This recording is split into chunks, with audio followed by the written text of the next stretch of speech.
I love you. ఏంటిది సడన్గా? సడన్గా కాదు, నేను 2 months నుంచి అనుకుంటున్నా. నేను పెళ్లి కూడా చేసుకుందాం అనుకుంటున్నా. మా నాన్నగారు ఒప్పుకోరు మదన్. అంటే నీకు ఓకేనా రుక్మిణి? అంటే నాకు నువ్వు నచ్చావు, ఎస్. కానీ నీకు నాకు ఏజ్ గ్యాప్ ఎక్కువ. నువ్వు సిగరెట్ తాగుతావు, మందు తాగుతావు. ఇవన్నీ నాకు ప్రాబ్లం లేదు, కానీ మా నాన్నకు నచ్చవు. అవన్నీ నేను మేనేజ్ చేస్తానులే, ఏ ప్రాబ్లం ఉండదు. నాన్నగారు ప్రిన్సిపలే కదా. ఏంటి మేనేజ్ చేసేది? మా నాన్నకి ఈ విషయాల్లో చాలా నాలెడ్జ్ ఎక్కువ. ఇన్ఫాక్ట్ ఆయన అడిగే క్వశ్చన్స్కి నువ్వు ఆన్సర్ కూడా చేయలేవు. ఏమడుగుతారు ఏంటి? నీకే గనుక ఒక అమ్మాయి ఉంటే నువ్వు నీలాంటి వాడికి ఇచ్చి పెళ్లి చేస్తావా అని అడుగుతారు. కష్టమే ఇలాంటి క్వశ్చన్లు. కష్టే అంటావేంటి? అంటే నన్ను పెళ్లి చేసుకునే ఉద్దేశం లేదా? ఇదిగో చెప్తున్నా, మళ్ళీ మళ్ళీ లవ్ అంటే నా వల్ల కాదు. మళ్ళీ లవ్వా? ఊరుకో అక్క, చిచి ఊరుకో రుక్మిణి. నేను సిన్సియర్గా లవ్ చేస్తున్నాను. ఈ 30+ ఏజ్లో నేను నీకు ఐ లవ్ అని చెప్పినా నేను పెళ్లి చేసుకున్నట్టే నా చెవులకు కూడా అనిపిస్తుంది.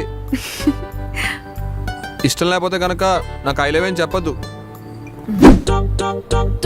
లేదు సార్, డెలివరీకి అట్లీస్ట్ 1 month పడుతుంది. మీరు మరీ 10 days అంటున్నారు. No Sridhar, you have to do it. Client requirement అలాగే ఉంది, మనమేం చేయలేం. కావాలంటే సండే కూడా వర్క్ చేయమనండి. ఈయన మొహమాటం కొద్ది ఒప్పుకు సాస్తాడు. ఓకే సార్, నేను కంప్లీట్ చేస్తాను. ఈ వీకెండ్ వర్క్ చేస్తాం. అదయ్యా, నువ్వు ఈ సండే ఆఫీస్కి రావాల్సి ఉంటుంది. కుదరదు శ్రీధర్, నేను ఆక్యుపైడ్. ఆక్యుపైడా? ఏంటి ఆక్యుపైడ్? సండే నీ శారీ బిజినెస్ చేసుకోవాలా? ఆఫీస్లో కూడా అమ్ముతున్నావు అంటే ఏంటి? ఇది లేటెస్ట్ ఉప్పాడు సారీ లెక్క, మెత్తగా ఉంటది. డబ్బులు చెప్పినా పర్లేదు, ఈఎంఐలో ఇచ్చండి సరిపోద్ది. తీసుకోండి అక్కాయ్. ఏటి భయ్యా, ఏటి మాట్లాడుతున్నావు? మధ్యలో పిల్లలు చేరలే. ఒకసారి ఆఫీస్కి వేసుకెళ్ళి మనం మీ గుంటనే గచ్చి మరిపోద్ది అంతానే. ఇలా ఆడిపోతారు గుంటలో, తీసుకెళ్ళి.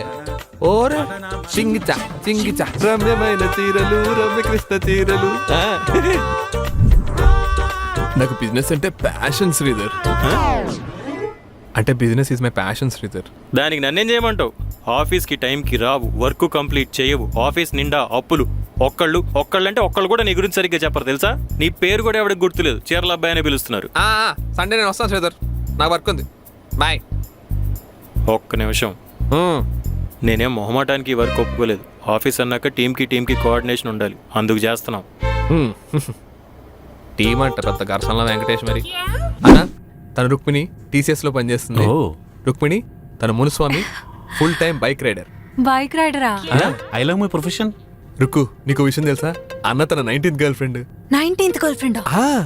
19th గర్ల్ ఫ్రెండ్ యాస్టీస్ నీళ్ళగా బిహేవ్ చేస్తుందంట. అందుకే తను చెప్పినట్టే నీకు డైరెక్ట్ గా ఐ లవ్ చెప్పేసింది తెలుసా? Tip added. రిసీవ్డ్.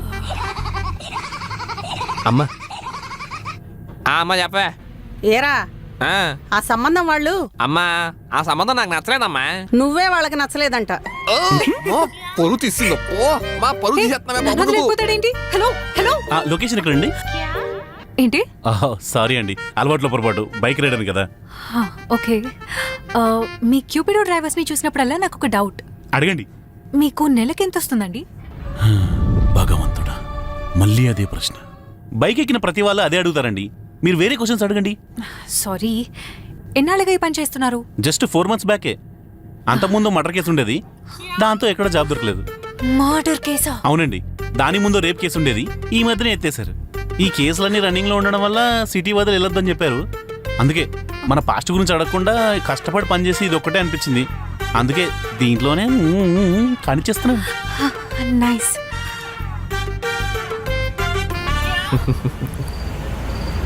బాయ్ అన్నా. Bye bye. జాగ్రత్త, అడిగినని చెప్పు. ఓకే. ఏంటి ఈ అమ్మాయినా నువ్వు ప్రేమించింది? నాకు నచ్చలా. ఈ అమ్మాయి నచ్చలేదా? బానే ఉంది కదమ్మా.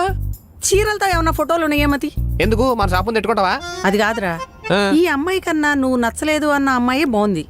నువ్వు మమ్మీవా దీ మమ్మీవా ఇలా బిహేవ్ చేస్తావేంటి? డాడీ చూసారా డాడీ అమ్మాయి ఎలా మాట్లాడుతుందో?